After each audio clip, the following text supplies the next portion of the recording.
on to the let's get into the Illuminated works here, the Illuminated books. All right. Let's get into his first, the Gates of Paradise. Well, the Gates of Paradise is essentially a series of emblems distilled from a large group of designs in Blake's notebook. They're gathered together, and they focus on ideals of good and evil. The design of the Gates of Paradise is similar to children's books of the time, but it's much more complex in thought and literary allusions. Now, he revises the Gates of Paradise in 1818. He uses the original copper plates. He re-engraves some of them. He revises some. He adds new engravings, and he alters some of the original texts or legends. And he retitles the Gates of Paradise as he calls it for the sexes, the Gates of Paradise. Well, I think you know what the Gates of Paradise are here. All right, let's move on to Songs of Innocence and Experience. There's actually two editions, 1789 and 1794. These are essentially pastoral poems that can be read as children's poems. They're certainly written with simplicity, yet they feature profound meditations upon the state of childhood and the presence of Christ. For example, the Little Lamb Who Made Thee, the Echoing Green, or the Chimney Sweeper. Now, Songs of Innocence / Experience is in fact the only illuminated book that achieves limited success in his own lifetime. It's reprinted and recolored till the end of his life. This volume, the Songs of Innocence and Experience, is essentially the beginnings of his prophetic tone and personal imagery of his later work. Let me talk a little bit about the Chimney Sweeper, because, well, this is one of his best-known poems. And there's also something very tragic about it. Let's get into this. The Chimney Sweepers are essentially sold into apprenticeship at the age of, well, 4 to 7 years old. It's a 7-year sentence. The parents get 20 to 30 shillings. They're known as climbing boys and lily whites.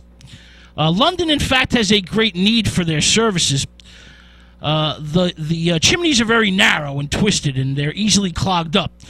Now, the chimney sweeps, the child is prodded, poked, pushed into the small space with poles or pricked with pins and sometimes even scorched with fire. Many children die of suffocation or grow deformed. The practice of this trade, the chimney sweep, has sexual connotations because they enter small, dark places. They're paid to kiss the bride at weddings, for example, and they become symbols or emblems of potency. Sex, desire, dirt, mix.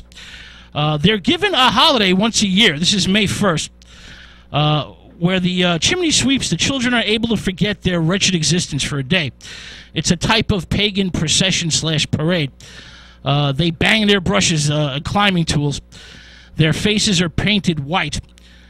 They wear powdered wigs and paper lace and bright emblems and foil flowers. But they have a very, very tragic existence, something that Blake touches on in his poem. All right, now, the second volume of Songs of Innocence and Experience focuses on two contrary states of the human soul. It's a type of reply to the first volume in a tone that questions or offsets the simplicity of the first volume. The second volume manifests a profoundly original vision, the interdependence of good and evil, of energy and restraint, of desire and frustration.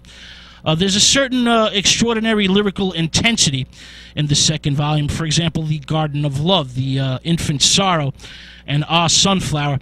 And of course, this second volume includes Tiger, Tiger, which is the peak of his lyrical achievement.